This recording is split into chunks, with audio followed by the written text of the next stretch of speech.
ಧರ್ಮಸ್ಥಳ ಬುಡೆ ಪ್ರಕರಣಕ್ಕೆ ದಿನಕ್ಕೊಂದು ಟ್ವಿಸ್ಟ್ ಸಿಗ್ತಾ ಇದೆ. ಮಾಸ್ಕ್ ಮ್ಯಾನ್ ಚಿನ್ನಯ್ಯನ ವಿಡಿಯೋಗಳು ಕೂಡ ವೈರಲ್ ಆಗ್ತಾ ಇರುವಂತದ್ದು. ಈ ಪ್ರಕರಣದಲ್ಲಿ ಇನ್ನಷ್ಟು ಈಗ ವಿಡಿಯೋಗಳು ತನಿಖೆ ಒಂದ್ ಕಡೆ ಸಾಗ್ತಾ ಇದೆ. ಈ ಸಂದರ್ಭದಲ್ಲಿ ಚಿನ್ನಯ್ಯ ಯಾವ್ಯಾವ ರೀತಿಯಾಗಿ ಯಾಮಾರ್ಸ್ದ ಅನ್ನುವಂಥ ಕೆಲವೊಂದು ವಿಡಿಯೋಗಳು ಈಗ ಗೊತ್ತಾಗ್ತದೆ. ಯಾಕೆಂದ್ರೆ ತಿಮರೋಡಿ ಗ್ಯಾಂಗ್ ಚಿನ್ನಯ್ಯನನ್ನ ನಂಬ್ಕೊಂಡು ಸಾಕ್ಷ್ಯಗಳು ಆತ ಮಾತನಾಡಿದ್ದೆಲ್ಲ ನಂಬ್ಕೊಂಡು ಹೌದು ಅಲ್ಲೊಂದು ದೊಡ್ಡದಾಗಿ ಏನೋ ಆಗ್ಬಿಟ್ಟಿದೆ ಅನ್ನುವಂಥದ್ದನ್ನ ನಂಬಿದ್ರು. ಆತನ ಹೇಳಿಕೆ ಆಧಾರದ ಮೇಲೆ ಆತನ ಸಪೋರ್ಟಿಂಗ್ ನಿಂತ್ಕೊಂಡಿದ್ದು, ಕಾನೂನು ಸಪೋರ್ಟ್ ಅನ್ನ ಕೂಡ ಕೊಟ್ಟಿದ್ದು. ಈಗ 3 ಪಾರ್ಟ್ಗಳಾಗಿ ವಿಡಿಯೋವನ್ನ ಬಿಟ್ಟಿರುವಂಥದ್ದು ತಿಮರೋಡಿ. ಅಲ್ಲಿ ಏನಾಗಿದೆ ಏನು ಎತ್ತ ಅಂತ 2023ರಲ್ಲಿ ತಿಮರೋಡಿ ಮನೆಗೆ ಬಂದಿದ್ದ ಚಿನ್ನಯ್ಯ. ಶವ ಹೂತಿಟ್ಟ ಬಗ್ಗೆ ತಿಮರೋಡಿಗೆ ಹೇಳಿದ್ದ ಚಿನ್ನಯ್ಯ. ಶವಗಳನ್ನ ಹೇಗೆ ಮಣ್ಣು ಮಾಡ್ತಾ ಇದ್ದೆ ಅಂತ ಮಾಹಿತಿಯನ್ನ ಕೊಟ್ಟಿದ್ದ. ಗುಂಡಿ ತೆಗೆದು ಹೆಣ ಉಳ್ತಾ ಇದ್ದೆ ಅಂತ ಹೇಳಿದ. ಪೋಸ್ಟ್ ಮಾರ್ಟಮ್ ಬಗ್ಗೆಯೂ ಕೂಡ ತಿಮರೋಡಿಗೆ ಮಾಹಿತಿಯನ್ನ ಕೊಡಲಾಗಿರುವಂಥದ್ದು. ಚಿನ್ನಯ್ಯ ಮಾತನ್ನ ರೆಕಾರ್ಡ್ ಮಾಡ್ಕೊಂಡಿದ್ರು ತಿಮರೋಡಿ. ಯಾಕೆ ಇವಾಗ ವೈರಲ್ ಆಗ್ತಾ ಇದೆ ಅಂದ್ರೆ, ಇಲ್ಲಿ ಷಡ್ಯಂತ್ರ ಮಾಡಿದಂಥವ್ರನ್ನ ಯಾಕಿನ್ನೂ ಬಂಧಿಸಿಲ್ಲ ಅಂತೆಲ್ಲ ವಿರೋಧ ಪಕ್ಷದವರು ಸಹಜವಾಗಿ ಪ್ರಶ್ನೆಯನ್ನ ಮಾಡ್ತಾ ಇದ್ರು. ಇಲ್ಲಿ ನಮ್ಮದೇನು ಇಲ್ಲ, ಆತ ಹೇಳಿದ್ದನ್ನ ನಂಬಿದ್ವಿ ಅಷ್ಟೇ ಅನ್ನುವಂಥದ್ದನ್ನ ದೃಢೀಕರಿಸುವಂತ ನಿಟ್ಟಿನಲ್ಲಿ ಈ ವಿಡಿಯೋಗಳನ್ನ ಒಂದೊಂದಾಗೆ ಬಿಡ್ಲಾಗ್ತಾ ಇದೆ. ಮತ್ತೆ ಅಲ್ಲಿಗೆ ಪೊಲೀಸರು ಬರುದಿಲ್ಲ, ನಾನು ಉದ್ದಾಕ್ಲಿಕ್ಕೆ ಬಿಡ್ತಾರೆ. ಉದ್ದಾಗಿ ನಾನು ನನ್ನಷ್ಟೇ ಬರ್ಬೇಕು ಅಷ್ಟೇ. ಅದು ಬಟ್ಟೆ ತೆಗೆದು ಅದು ಯಾವ ಸಂಪ್ರದಾಯ ಇಲ್ಲ. ಒಂದು ದಿನ ಇದು ಪೋಸ್ಟ್ ಮಾರ್ಟಮ್ ಮಾಡೋದಿಲ್ಲ, ಅದು ಯಾವುದಿಲ್ಲ. ಅದು ಪೋಸ್ಟ್ ಮಾರ್ಟಮ್ ಅಂದ್ರೆ ಈಗ ಇವರು ಮೀನು ಹಿಡಿಲಿಕ್ಕೆ ಅಂತ ಒಂದು ಇವರು ನಮ್ಮ ರೂಂಬೈನವರು ಹೋದ್ರು ರಾತ್ರಿ. ಆಗ ಹೂವಪ್ಪ ಇದ್ರು, ಸುಬ್ರೇಶ್ವರ ಅಂತ. ಹೂವಪ್ಪ ಅಂತ ಅವರು ಇರುವಾಗ ನೈಟ್ ಮೀನಿನ ಆಸೆ ಹೋದವರು ಇಬ್ರು ಸತ್ತು ನೀರಲ್ಲಿ ಸುತ್ಕೊಂಡು ಅದನ್ನು ತೆಗೆದು ಬಂದು ಪಾಂಗಳಲ್ಲಿ ಮಸಾಲ ಇದರಲ್ಲಿ ಇಟ್ಟು ಪೋಸ್ಟ್ ಮಾರ್ಟಮ್ ಮಾಡಿದ್ರು. ಅವಾಗ ನನ್ನ ಕೈಲೇ ತಿನ್ಸಿದ್ರು. 7 ಜನ ಪೋಸ್ಟ್ ಮಾರ್ಟಮ್ ಬೇರೆ ಜನ ಇಲ್ಲ, ಅದೊಂದಕ್ಕೆ ಮಾತ್ರ ಬಂದಿದ್ದಾರೆ ಪೊಲೀಸ್ನವರು. ಕಾಂಪೌಂಡರ್ ಬಂದದ್ದು, ಡಾಕ್ಟರ್ ಬರಲಿಲ್ಲ. ಕಾಂಪೌಂಡರ್ ಡಾಕ್ಟರ್ ಬಂದಿಲ್ಲ. ಅದನ್ನು ಇದು ಮಾಡಿ ಅವರ ಏನವನ್ನ ಅವರ ಲೋಕಲ್ಲೇ ಕಲಿಸಿಕೊಟ್ರು. ಒಂದು ಕಲಿಸಿಕೊಟ್ರು. ಎಲ್ಲಿ ಅದು ನಮ್ಮ ಲೋಕಲ್ ಅಲ್ಲಿ ಮುಂಬೈ. ಅದು ಅದೇ ಕತೆ. ಈಗ ಹೂವಪ್ಪ ಅಂತ ಇದ್ದಾರೆ. ಅದು ನಾನು ಹೇಳ್ಬೇಕಂದ್ರೆ ತುಂಬಾ ಕತೆ ಉಂಟು. ನಮ್ಗೆ ಅನ್ಯಾಯ ಎಲ್ಲಿವರೆಗೆ ಮಾಡಿದ್ದಾರೆ ಅಂತ ಹೇಳಿದ್ರೆ, ನಮಗೆ ಮಾಡಿದ ಅನ್ಯಾಯ ದೇವರಿಗೆ ಗೊತ್ತಿದ್ದು ಮಾಡ್ತಾರ ಇಲ್ಲ ಅಂತ ಮಾಡ್ತಾರ ನಮ್ಗೆ ಗೊತ್ತಿಲ್ಲ. ನಾನು ಅಷ್ಟು ವರ್ಷ ಮಾಡ್ಲಿಕ್ಕೆ 3.5 ಲಕ್ಷ ಕೊಡ್ಬೇಕು. ಯಾವುದು ಗೊತ್ತಿಲ್ಲ ಅಂತ ಹೇಳಿದ್ರೆ ಗೊತ್ತಿದೆ ಭಗವಂತ. ಇನ್ನು ತಿಮರೋಡಿ ಚಿನ್ನಯ್ಯನ 2ನೇ ವಿಡಿಯೋ ಕೂಡ ರಿಲೀಸ್ ಆಗಿದೆ. ಸ್ಪಾಟ್ ನಂಬರ್ 17ರ ಬಗ್ಗೆಯೂ ಕೂಡ ಹೇಳಿರುವಂತದ್ದು ಚಿನ್ನಯ್ಯ. ಗೊಮ್ಮಟ ಬೆಟ್ಟದ ಫಸ್ಟ್ ಟರ್ನ್ ಬಗ್ಗೆ ಮಾಹಿತಿಯನ್ನ ಕೊಟ್ಟಿದ್ದಾನೆ. ಅಂದ್ರೆ ಒಂದೊಂದೇ ವಿಡಿಯೋವನ್ನ ಬಿಡ್ಲಾಗ್ತಾ ಇದೆ. ಆತ ಏನ್ ಹೇಳಿದ್ದ ಈ ಸಂದರ್ಭದಲ್ಲಿ ತಿಮರೋಡಿ ಅವರು ಮಾತನಾಡ್ಕೊಂಡು ಹೋಗಿದಾರಲ್ಲ, ಅವರು ಕೂಡ ಒಂಥರ ಇಂಟರ್ವ್ಯೂನಲ್ಲಿ ಪ್ರಶ್ನೆ ಮಾಡಿದ ರೀತಿಯಲ್ಲೇ ಮಾತನಾಡ್ತಾ ಹೋಗಿದ್ದಾರೆ. ಆತನಿಂದ ಎಲ್ಲ ಮಾಹಿತಿಯನ್ನ ಕಲೆಕ್ಟ್ ಮಾಡಿದ್ದಾರೆ. ವಿಡಿಯೋವನ್ನು ಕೂಡ ರೆಕಾರ್ಡ್ ಮಾಡ್ಕೊಂಡಿದ್ದಾರೆ. ವಿಡಿಯೋ ಮಾಡ್ಕೊಂಡಂತ ಹಿನ್ನೆಲೆಯಲ್ಲೇ ಈಗ ಒಂಥರ ಬಚಾವಾದಂತೆ ಆಗಿದೆ. ಬಿಕಾಸ್ ಇದ್ಯಾವುದು ನಾವು ಹೇಳಿದ ಕಟ್ಟು ಕತೆ ಅಲ್ಲ. ಆತ ಬರೀ ಆಕ್ಟರ್ ಅಲ್ಲ, ಕತೆ, ಚಿತ್ರಕಥೆ, ನಿರ್ದೇಶನ, ನಿರ್ಮಾಣ ಎಲ್ಲವೂ ಕೂಡ ಅವಂದೇ ಆಗಿತ್ತು. ಆದರೆ ನಾವು ನಂಬಿಟ್ಟಿದ್ವಿ ಅಷ್ಟೇ ಅನ್ನುವಂಥ ರೀತಿಯಲ್ಲಿ ಮೆಸೇಜ್ ಅನ್ನ ಕೊಟ್ಟಂತಾಗ್ತದೆ. ಇಲ್ಲಿ ಸುಮಾರು 70ಕ್ಕೂ ಹೆಚ್ಚು ಹೆಣ ಹೂತಿದ್ನಂತೆ. ಅದ್ಯಾವುದೋ ಒಂದು ಕ್ರಾಸ್ ಬಳಿ ಬಿಳಿ ಸೀರೆಯಲ್ಲಿ ಇದ್ದಂಥ ಕೇಳದ ಮಹಿಳೆಯ ಹೆಣವನ್ನ ಕೂಡ ಹೂತಿದ್ನಂತೆ. ಗಾಡಿಯಲ್ಲಿ ಹೆಣ ತಂದು ಹೂತಾಕ್ತಾ ಇದ್ದಂತೆ. ನೇತ್ರಾವತಿ ತೀರದಲ್ಲಿ ಹೆಣ ಹೂತು ಹಾಕಿದ್ದಕ್ಕೆ ಲೆಕ್ಕವೇ ಇಲ್ಲ ಅಂತ ಹೇಳಿದ್ದಾನೆ ಮಾತನಾಡುವಂಥ ಸಂದರ್ಭದಲ್ಲಿ. ತಿಮರೋಡಿ ಮನೆಯಲ್ಲಿ ಕೂತು ಮಾತನಾಡಿರುವಂಥದ್ದು ಚಿನ್ನಯ್ಯ. ತಿಮರೋಡಿ ಮನೆಗೆ ಬಂದು ಮಾತನಾಡಿದ್ದ ಚಿನ್ನಯ್ಯ 2 ವರ್ಷಗಳ ಹಿಂದೆ. ಗೋಮಟ ಬೆಟ್ಟ ಟರ್ನಲ್ಲಿ ಕೆಳಗೆ ಒಂದು ಬರ್ತದೆ. ಈ ಕಡೆ ಪಾಂಬಳಕ್ಕೆ ಮನದಾರಿ, ಈ ಕಡೆ ಪಾಂಬಳದಿಂದ ಮೇಲೆ ಅದೇ ದಾರಿ ಇಲ್ಲಿ ಹತ್ತಿರಕ್ಕೆ ಬರ್ತದೆ. ಈ ಸೆಂಟ್ರಲ್ ಪ್ಲೇಸ್ ಅಲ್ಲಿ ಒಂದು ಯಾರ್ ರೋಡ್ ಇದೆ, ಹೋಗ್ತಾ ಒಂದಿದೆ. ಆಚೆಯಿಂದ ಬರುವಾಗ ಫಸ್ಟ್ ಯಾರ್ ರೋಡ್ ಹತ್ರ ಕೆಳಗಡೆಗೆ ಪ್ಲೇಸ್ ಇದೆ. ಆ ಪ್ಲೇಸಿನಲ್ಲಿ ಏನಿಲ್ಲದೆ ನಾನು ಊತಾಕಿದ್ದು 75 ಏನಾದಷ್ಟು ಊತಾಕಿದೆ. ಅದು ಸ್ಮಶಾನ ಅಲ್ಲ, ಅದು ಸ್ಮಶಾನ ಅಲ್ಲ.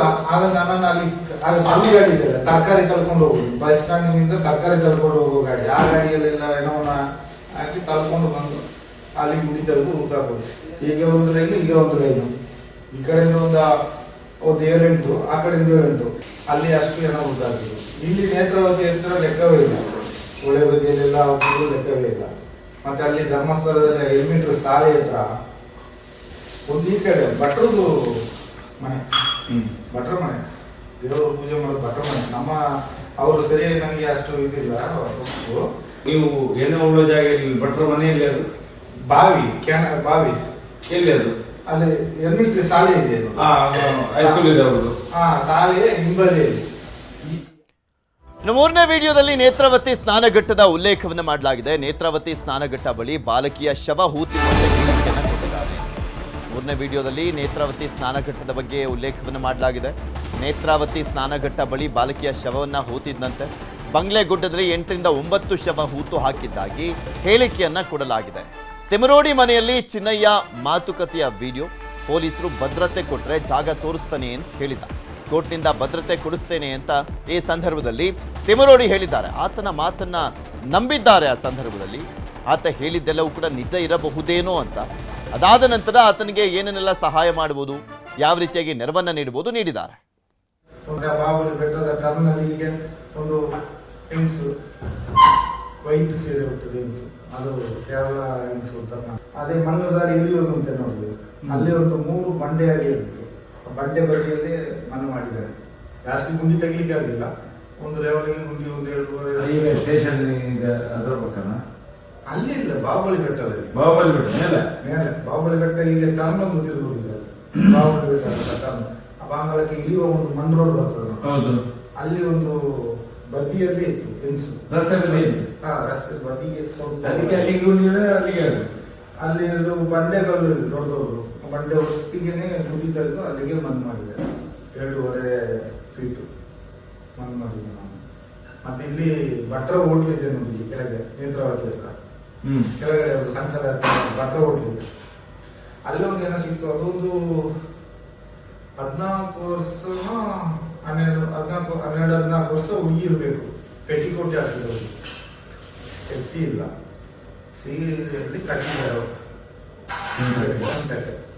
ಕಟ್ಟಿನ ಸೇತುವೆಯಿಂದ ಇಳಿಸಿದ್ರು ಅಂತ ಗೊತ್ತಿಲ್ಲ, ಹೇಗೆ ಅಂತ ಗೊತ್ತಿಲ್ಲ. ಸೀರೆ ಉದ್ದಕ್ಕೂ ಇದೆ. ಅದನ್ನು ಆ ಕಡೆ ಬಂದು ತೇಲ್ಕೊಂಡೇ ಇತ್ತು.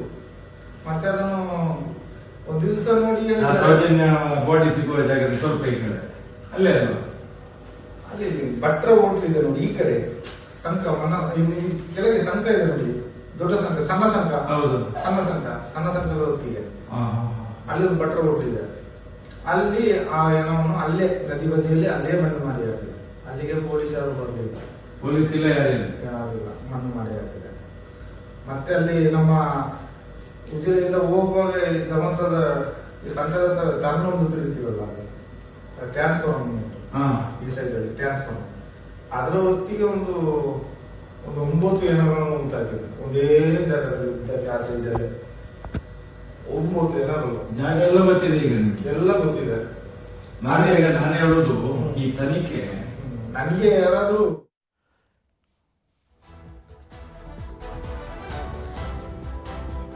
ಇನ್ನು ತಿಮರೋಡಿ ಹಾಗೂ ತಂಡದ ವಿರುದ್ಧ ಎಸ್ಐಟಿಗೆ ದೂರನ್ನ ಕೊಡಲಾಗಿದೆ. ಕೋಕಾ ಗೂಂಡಾ ಕಾಯ್ದೆ ಅಡಿಯಲ್ಲಿ ಎಫ್ಐಆರ್ಗೆ ದೂರನ್ನ ಕೊಡಲಾಗಿದೆ. ತಿಮರೋಡಿ ಮತ್ತು ತಂಡದ ವಿರುದ್ಧ ಎಸ್ಐಟಿಗೆ ದೂರು ಕೊಡಲಾಗಿರುವಂಥದ್ದು. ಅದು ಕೋಕಾ ಮತ್ತು ಗೂಂಡಾ ಕಾಯ್ದೆ ಅಡಿಯಲ್ಲಿ ಎಫ್ಐಆರ್ಗೆ ದೂರನ್ನ ಕೊಡಲಾಗಿದೆ. ಕೋಲಾರ ಜಿಲ್ಲಾ ಜನಪರ ವೇದಿಕೆಯಿಂದ ದೂರು ಸಲ್ಲಿಕೆ ಮಾಡಲಾಗಿದೆ. ತಿಮರೋಡಿ, ಮಟ್ಟಣ್ಣವರ್, ವಿಠಲ್ಗೌಡ, ಸಮೀರ್, ಜಯಂತ್ ಮತ್ತು ಇನ್ನಿತರರ ವಿರುದ್ಧ ದೂರನ್ನ ಕೊಡಲಾಗಿದೆ.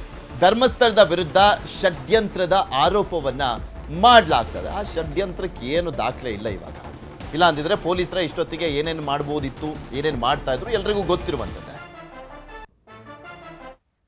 ಧರ್ಮಸ್ಥಳದ ವಿರುದ್ಧ ಧರ್ಮಸ್ಥಳದ ಕ್ಷೇತ್ರದ ಪುಣ್ಯಕ್ಷೇತ್ರದ ತೇಜೋವಧೆ ಮಾಡೋದಕ್ಕೋಸ್ಕರ ಯಾವುದೋ ಕುತಂತ್ರ, ಹುನ್ನಾರ ಮತ್ತೆ ಇತರೆ ಜನರದ್ದು ಎಲ್ಲ ಸೇರ್ಕೊಂಡು ಇವರು ಧರ್ಮಸ್ಥಳದ ವಿರುದ್ಧ ಆರೋಪ ಮಾಡ್ತಾ ಇದ್ದಾರೆ. ಯಾವುದೇ ಆರೋಪ ಸಾಬೀತು ಮಾಡೋಕ್ಕೆ ಇವ್ರ ಹತ್ರ ಏನು ಸ್ಟಪ್ ಇಲ್ಲ.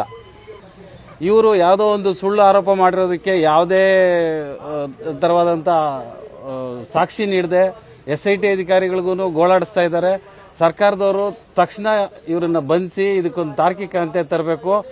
ಇವರಿಂದ ಏನೇನು ಯಾರ್ಯಾರು ಹಣದ ಮೂಲ ಇವರಿಗೆ ಎಲ್ಲಿಂದ ಬಂದಿದೆ ಆ ಹಣದ ಮೂಲನ ಪತ್ತೆ ಹಚ್ಚಿ ಯೂಟ್ಯೂಬರ್ಸ್ ಇದ್ರ ಬಗ್ಗೆ ಇನ್ನಷ್ಟು ಮಾಹಿತಿಯನ್ನ ಕೊಡ್ತಾ ಹೋಗ್ತಾರೆ ನಮ್ಮ ಪ್ರತಿನಿಧಿ ಕಿಶನ್. ನಮ್ಮ ಜೊತೆ ನೇರ ಸಂಪರ್ಕದಲ್ಲಿ ಜಾಯ್ನ್ ಆಗಿದ್ದಾರೆ. ಕಿಶನ್, ಟೋಟಲಿ ಒಂದು 3 ವಿಡಿಯೋಗಳು ಸಿಕ್ಕಿರುವಂಥದ್ದು. ನಾವು ಹೇಳ್ತಾ ಇದ್ವಿ ಷಡ್ಯಂತ್ರ ಮಾಡಿದಂಥವ್ರು ಯಾರು ನಾವಲ್ಲ ಅನ್ನುವಂಥ ನಿಟ್ಟಿನಲ್ಲಿ ಅದನ್ನ ಸಾಬೀತುಪಡಿಸುವಂಥ ರೀತಿಯಲ್ಲೇ ಈ ವಿಡಿಯೋಗಳು ಇರುವಂಥದ್ದು ಅಂತ.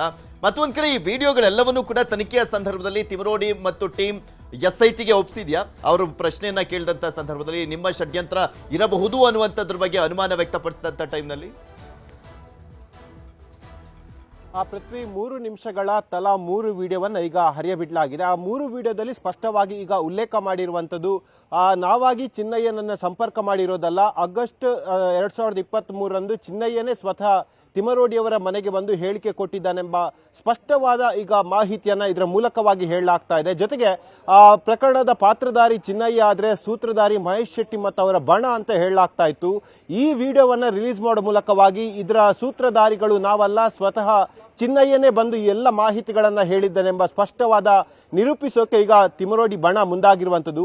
ಈ ವಿಡಿಯೋದಲ್ಲಿ ಹಲವು ಅಂಶಗಳು ಕೂಡ ಉಲ್ಲೇಖ ಆಗಿದೆ. 3ನೇ ವಿಡಿಯೋವನ್ನ ಸ್ಪಷ್ಟವಾಗಿ ನೋಡಬೇಕಾದ್ರೆ ಸ್ವತಃ ಚಿನ್ನಯ್ಯನೇ ಹೇಳ್ತಾನೆ, ನಾನು ಎಲ್ಲೆಲ್ಲ ಹೆಣಗಳನ್ನು ಹೂತು ಹಾಕಿದ್ದೇನೆ ಅದರ ಬಗ್ಗೆ ನಾನು ಸ್ಪಷ್ಟವಾಗಿ ಮಾಹಿತಿಗಳನ್ನು ಕೊಡ್ತೇನೆ, ಜೊತೆಗೆ ಆ ಜಾಗವನ್ನು ಕೂಡ ತೋರಿಸ್ತೇನೆ, ನನಗೆ ಆದರೆ ಪೊಲೀಸರ ಭದ್ರತೆ ಬೇಕು ಅಂತ ಹೇಳ್ತಾರೆ. ಇದಕ್ಕೆ ತಿಮರೋಡಿ ಅವರು ಕೋರ್ಟ್ ಮೂಲಕವಾಗಿ ಪೊಲೀಸ್ ಭದ್ರತೆಯನ್ನು ಕೊಡ್ತೀವಿ ಅನ್ನೋದನ್ನ ಕೂಡ ಅಲ್ಲಿ ಹೇಳಿರುವಂಥದ್ದು. ಹಾಗಾಗಿ ಮೊದಲ ವಿಡಿಯೋದಲ್ಲಿ ಧರ್ಮಸ್ಥಳದ ವಿಚಾರವಾಗಿ ಹೇಳೋದಾದ್ರೆ, ಎರಡನೇ ವಿಡಿಯೋದಲ್ಲಿ ಸ್ಪಾಟ್ ನಂಬರ್ 17 ಅಂದ್ರೆ ಬಾಹುಬಲಿ ಬೆಟ್ಟದಲ್ಲಿ ಸುಮಾರು 70ಕ್ಕೂ ಹೆಚ್ಚು ಹೆಣಗಳನ್ನು ಹೂತು ಹಾಕಿದ್ದೇನೆ ಅಂತ ಹೇಳಿ ಚಿನ್ನಯ್ಯ ಹೇಳ್ತಾನೆ.